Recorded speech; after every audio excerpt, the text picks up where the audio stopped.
Throughout my time reviewing Asus devices, I've never come across a device that is literally the embodiment of balls to the wall power. This is the Vivobook Pro 15 OLED M6500, and it's a high performance OLED laptop.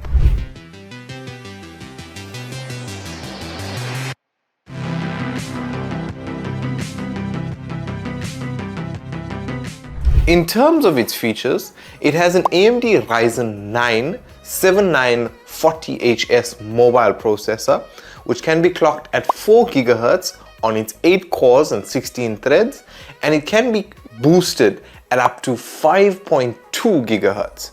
In terms of RAM, it has 32 gigs of LPDDR5X onboard RAM, and in terms of graphics, this has an NVIDIA GeForce RTX 4060 GPU with 8 gigs of GDDR6 memory attached to the GPU, as well as AMD Radeon graphics. In terms of storage, it has 1 TB of M.2 NVMe PCIe 4 SSD. So when it comes to the design of this laptop, right, the overall design, firstly, very lightweight. Keys are very well spread out, and I mean, we have a lot of real estate considering it's a 16-inch laptop. The screen, full screen. At the top, we have the little slider to webcam privacy and everything.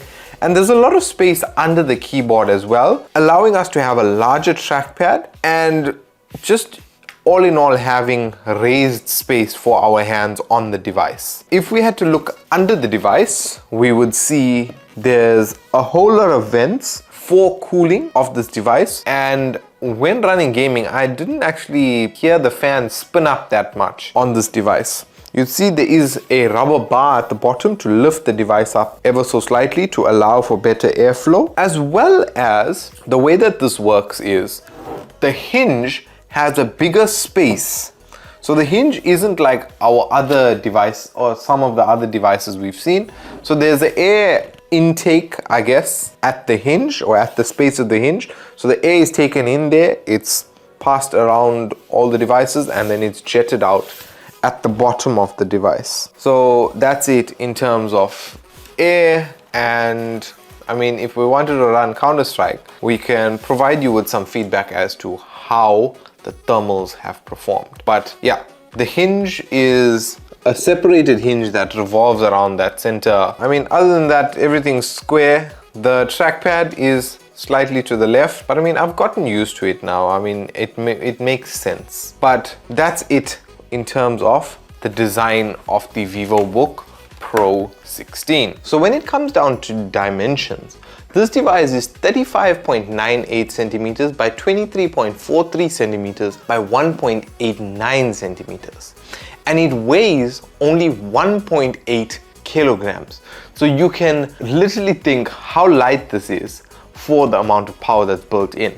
When it comes to the screen, this is a 15.6 inch 2.8K OLED screen with 120 Hz refresh rate and a 600 nit HDR peak brightness. The display is Versa certified, and powering this device is a 70 watt-hour lithium ion battery, and it's being charged by a 150 watt AC adapter. In terms of IOs, this device has one USB 3.2 Gen 1 Type A port. It has two USB 2 Type A ports. It has one USB 4 Gen 3 Type C port, which supports display and power delivery. It has an HDMI 2.1 FRL port, as well as it has combo audio jack, the DC power in, and not forgetting a micro SD card reader. In terms of connectivity, this laptop has Wi-Fi 6E 802.11ax in the dual bandwidth. It has Bluetooth 5.3 built in. So in terms of the keyboard, this is the backlit chiclet keyboard with the num key because it is a 16-inch device. It has 1.4mm key travel. When we think about the keys, I mean, the keys are very soft, very smooth feeling. I mean, we have to appreciate that this comes with the number pad built in as well as some additional buttons, and it does have a much larger trackpad or touchpad compared to some of the other devices that we've seen. Apart from that, this laptop also has Harman & Kardon mainstream audio built in. It has a integrated fingerprint sensor with the power button, and it has Asus's antimicrobial guard, which we've seen on earlier devices. And as always, all Asus devices have the US military standard 810H military grade, so that you can drop this device and it's not going to get damaged. So now when it comes down to who is this device targeted towards, it's a very interesting question, and I think we have to answer this question after the price, because we've mentioned the Ryzen 9, we've mentioned the 4080. So this device is available in a color called Quiet Blue, which is the color we have here, and it retails for 35,000 Rand. Now, when it comes down to who this device is for, the price point alone will tell you, right, for 35,000 Rand, to get a Ryzen 9 and a 4060 GPU, it is a lot of power and very much bang for your buck. So this device talks to everyone from your average gamer or to your spender gamer, as well as to the guy that wants to buy a decent laptop to learn editing, to learn coding, your content creator. I think this speaks to so many people purely because of the price point. Because I mean, I've downloaded Counter-Strike 2 and Dota, and I played it on this machine, and there was no stories with it. So imagine what would happen if you had to put power behind it. Things like editing, things like video rendering, 3D rendering, architecture, that sort of thing. So this device speaks to so many people because of the price point and how much of power and bang for your buck you get at that specific price point. So I think this is a really, really awesome laptop. And as much as we like the RGB and all of those fancy things when we're gaming, I mean, to have something like this and to have the power that it does, I wouldn't think twice if this had to be my gaming device or my gaming laptop. I wouldn't want to spend a penny more.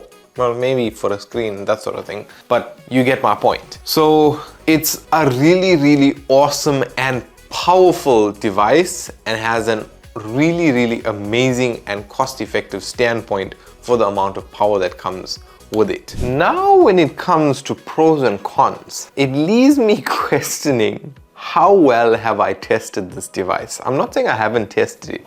This has actually gotten tested much, much more than any other device that has come through testing at TechSceneZA. Purely because I've had so much of fun testing out this device, because it has so much of power behind it. We can put down things like games and not even worry, because I tried to be smart, right? I'll be honest with you. I tried to be smart and test out Counter-Strike on the ZenBook Flip, and that was hearing nothing because it had the Intel Iris graphics. But this now was next level power for me. But without me rambling on a little bit, when it comes down to pros and cons, I think the pros, price, first thing. You get OLED screen, 4060 GPU, Ryzen 9. So that's the first pro. The second pro, we've mentioned it already. It's a full 16-inch device. So you get a 16-inch screen as well as a full trackpad and a keypad.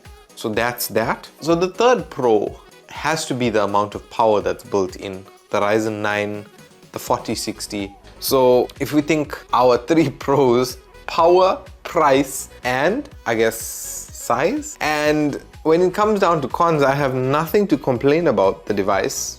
I mean, if I really wanted to, I could complain about the arrow keys being too small for me to use, but I'm gonna leave that aside because I've enjoyed this so much. But if you are thinking about getting this for gaming, then you're gonna use your ASD, you're not gonna kind of use your arrow keys. But yeah, I mean, the amount of power and just this device is literally blown me away because of how awesome it has been and how awesome it has performed, especially for its price point. So coming down now to my personal opinions and rounding it up. I mean, you can hear it from my voice as to what I think about this laptop. And I mean, if you're thinking of purchasing a laptop and you have the budget to purchase something with power. I haven't really sided too much with the whole AMD Intel situation, but I think this being an AMD device, it is cost effective. The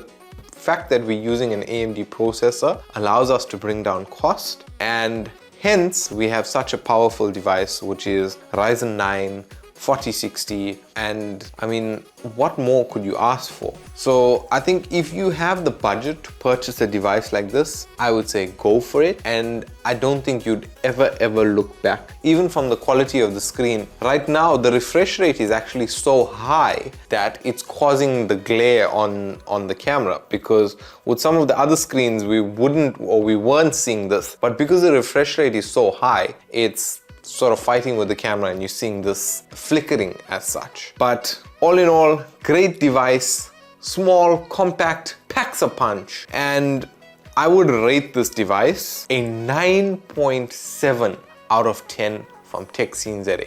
Because it's such an awesome device, it's cost effective, it has a butt ton of power behind it. It can allow you to edit, it can allow you to render 3D models, it can allow you to game, and all from being a cost-effective standpoint. So I think this is a really awesome device, and I would suggest this to anyone considering purchasing something like this, or even in the market for a powerful device. But yeah guys, I have enjoyed this device very much, and you guys should let me know what you think about this device in the comment section below. But so I have enjoyed this device very much, and you can hear it from my voice, you can hear it from the way I'm speaking. This is a awesome device, and I would suggest this to anyone considering purchasing this device.